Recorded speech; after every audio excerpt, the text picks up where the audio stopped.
ಒಣಮರದ ಗಿಳಿ. ಕಾಶಿಯಲ್ಲಿ ಒಬ್ಬ ಬೇಡನಿದ್ದನು.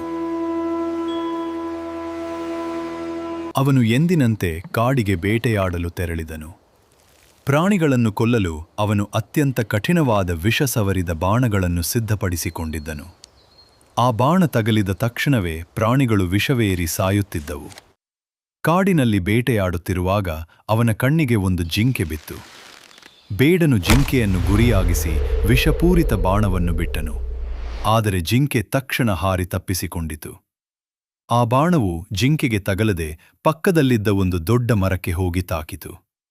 ವಿಷದ ತೀವ್ರ ಪ್ರಭಾವದಿಂದಾಗಿ ಕಾಲಕ್ರಮೇಣ ಆ ಹಸಿರಾದ ಮರವು ಒಣಗಿ ನಿಂತಿತು. ಅದರ ಫಲ, ಹೂವು, ತಂಪಾದ ನೆರಳು ಹಾಗೂ ಹಸಿರಿನ ಸಿರಿ. ಕೆಲವೇ ದಿನಗಳಲ್ಲಿ ಮರ ಒಣಗತೊಡಗಿತ್ತು.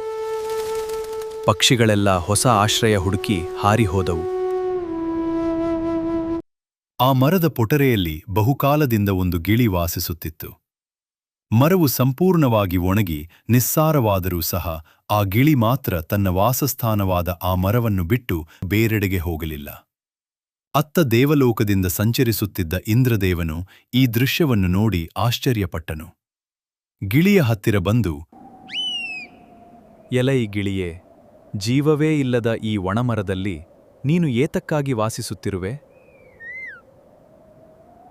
ಅದಕ್ಕೆ ಗಿಳಿಯು ಅತ್ಯಂತ ವಿನಯ ಹಾಗೂ ಕೃತಜ್ಞತೆಯಿಂದ ಹೀಗೆ ಉತ್ತರಿಸಿತು. ಈ ಮರ ನನಗೆ ಆಶ್ರಯ ಕೊಟ್ಟಿತು. ಸಂಕಷ್ಟದಲ್ಲಿ ಇದನ್ ಬಿಟ್ಟು ಹೋಗೋದು ಸರಿಯಲ್ಲ. ಈಗ ದುರಾದೃಷ್ಟವಶಾತ್ ಈ ಮರವು ರೋಗ ಮತ್ತು ಬಡತನಕ್ಕೆ ಈಡಾಗಿದೆ. ಇಂತಹ ಸಂಕಷ್ಟದ ಸ್ಥಿತಿಯಲ್ಲಿ ನಾನು ಇದನ್ನು ಕೈಬಿಟ್ಟು ಹೋದರೆ ನಾನು ಕೃತಜ್ಞನಾಗುವುದಿಲ್ಲವೇ? ಗಿಳಿ ಮುಂದುವರಿದು, ಆಹಾರಕ್ಕಾಗಿ ನಾನು ಬೇರೆಡೆಗೆ ಹೋಗಿ ಸಂಪಾದಿಸಿಕೊಂಡು ಬರುತ್ತೇನೆ.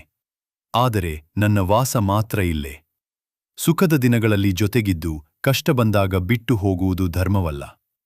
ನಮಗೆ ಉಪಕಾರ ಮಾಡಿದವರ ಕಷ್ಟದ ಸಮಯದಲ್ಲಿ ನಾವು ಅವರ ಜೊತೆಗಿದ್ದು ಅವರಿಗೆ ಮತ್ತೆ ಒಳ್ಳೆಯ ದಿನಗಳು ಬರಲಿ ಎಂದು ಹಾರೈಸಬೇಕು ಎಂದಿತು. ಆ ಸಣ್ಣ ಪಕ್ಷಿಯ ಉದಾತ್ತ ತತ್ವನಿಷ್ಠೆ, ನಿಸ್ವಾರ್ಥ ಪ್ರೇಮ ಮತ್ತು ಕೃತಜ್ಞತಾ ಭಾವವನ್ನು ಕಂಡು ಇಂದ್ರನಿಗೆ ಅತ್ಯಂತ ಸಂತೋಷವಾಯಿತು. ಈ ಸ್ವಾರ್ಥ ಪ್ರಪಂಚದಲ್ಲಿ ಮಾನವಕುಲಕ್ಕೆ ಮಾದರಿಯಾಗಬಲ್ಲ ಸೂತ್ರವನ್ನು ಈ ಗಿಳಿ ತೋರಿಸಿಕೊಟ್ಟಿದೆ ಎಂದು ಭಾವಿಸಿದನು. ಇಂದ್ರನು ಗಿಳಿಗೆ, ನಿನ್ನ ನಿಸ್ವಾರ್ಥ ಶ್ರದ್ಧೆಗೆ ನಾನು ಮೆಚ್ಚಿದ್ದೇನೆ. ನಿನಗೆ ಬೇಕಾದ ಯಾವುದೇ ವರವನ್ನು ಕೇಳು, ನೀಡುತ್ತೇನೆ ಎಂದನು. ಗಿಳಿಯು ತನ್ನ ಸ್ವಂತ ಸುಖಕ್ಕಾಗಿ, ಭೋಗಕ್ಕಾಗಿ ಅಥವಾ ವಂಶಾಭಿವೃದ್ಧಿಗಾಗಿ ಏನನ್ನೂ ಕೇಳಲಿಲ್ಲ. ಅದು ಇಂದ್ರನಲ್ಲಿ ಹೀಗೆ ಪ್ರಾರ್ಥಿಸಿತು. ದೇವರಾಜನೇ, ನೀನು ವರ ಕೊಡುವುದಾದರೆ ಈ ಒಣಗಿದ ಮರಕ್ಕೆ ಮೊದಲಿನಂತೆ ಹಸಿರು, ಹೂವು, ಹಣ್ಣು ಮತ್ತು ತಂಪಾದ ನೆರಳನ್ನು ಕರುಣಿಸು.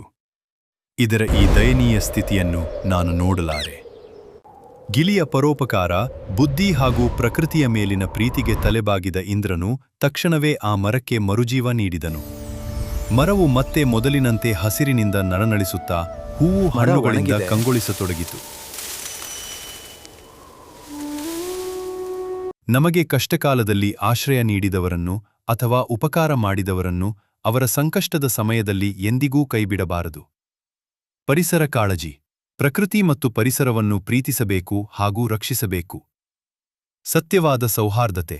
ಸುಖ ಸಮೃದ್ಧಿ ಇದ್ದಾಗ ಮಾತ್ರವಲ್ಲದೆ ಕಷ್ಟಕಾರ್ಪಣ್ಯಗಳಿದ್ದಾಗಲೂ ಜೊತೆಯಾಗಿ ನಿಲ್ಲುವುದೇ ನಿಜವಾದ ಬಾಂಧವ್ಯ.